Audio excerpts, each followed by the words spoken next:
Okay, so again, jumping ahead now, I'm going to show you how we're going to do the zigzag up the body of the shape.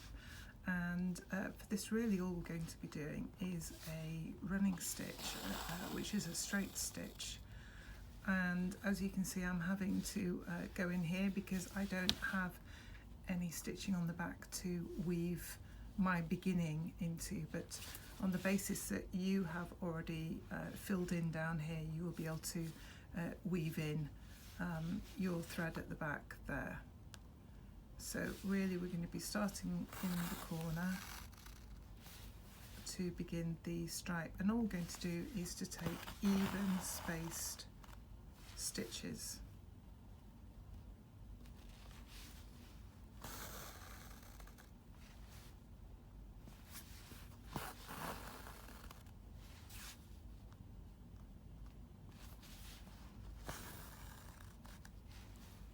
Now it's very early in the morning while I'm recording this, although it is light now, although I did get up when it was dark, thinking, oh, I can do so many things.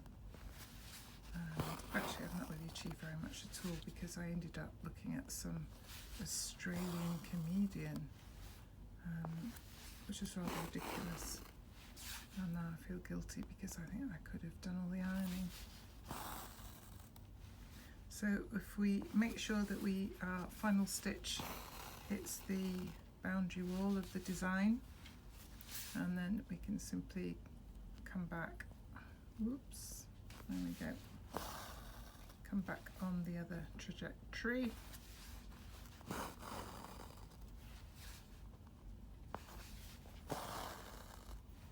And I'll come back in a moment. So I've finished the zigzag stitch, and I'm just going to tie in, but as you can see I've got this loose yellow piece here, which is, I can take the opportunity to just tie that in now.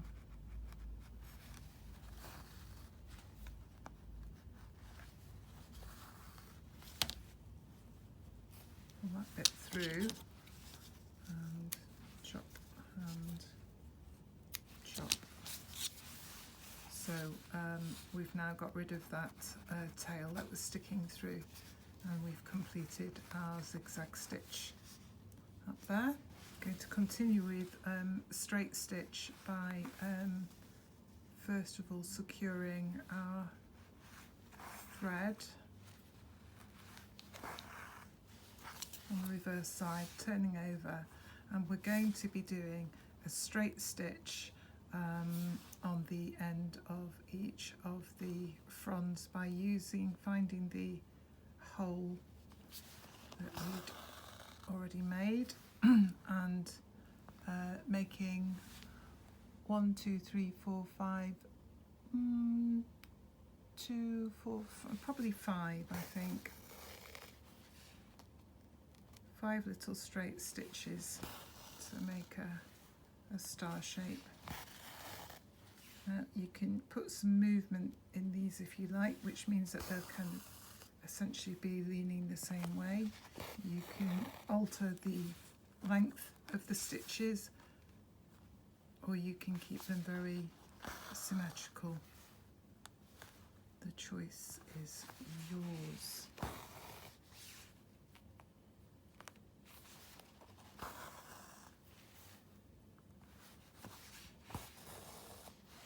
Okay, so we'll have essentially a star, a 5-pointed star on the end of each of the fronds. So we're going to finish off the design with one last stitch, and I'm just going to show you how I'm threading my needle again, in case you need a bit of encouragement on that. Give it a bit of a wiggle, and in we go. Turning it over, you can see the reverse. It's all reasonably neat. There's extra bits where we've tied in or changed our direction. If you find somewhere appropriate, to tie in,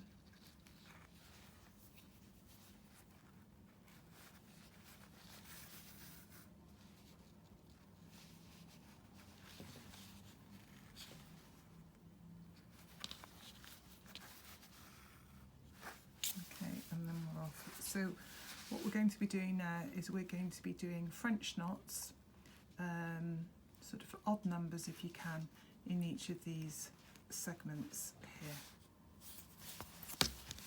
So the way we do that is we bring the needle through from the reverse to the front, and then if we take the yarn into our left hand, if we're right-handed and we're using our needle in our right hand, take the yarn off to the left, put the needle down near the fabric and just wrap the yarn around it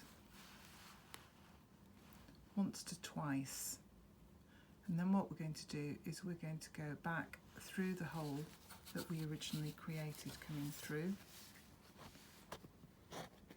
holding the yarn firm with our left thumb, is pull the yarn through and then gradually let go, pull it through, and there'll be a knot formed on the surface, and that's our French knot. I'll do that again. So we're just doing them randomly in the segments. Pull it through, put our needle down close to the fabric and wrap round once, twice, go back through the same hole. Remember to hold your wool firm so it doesn't run away and get trapped. Gently pull through, let go of the yarn with your thumb and pull it through, and there's a lovely French knot. And we'll do another one down here. Wrap round twice, back through the same hole, holding your yarn with your thumb, pull through, and there we go, 3 French knots. So eventually your design is going to effectively look something like this. So on this one, which was the original mock-up, I put some extra knots down here and wrote a lovely word.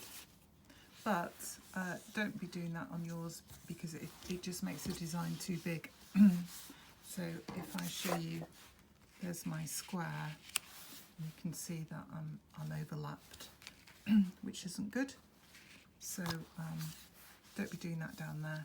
That's ultimately what your design is going to end up looking like. Clearly very different, because it will depend entirely upon your choice of colours.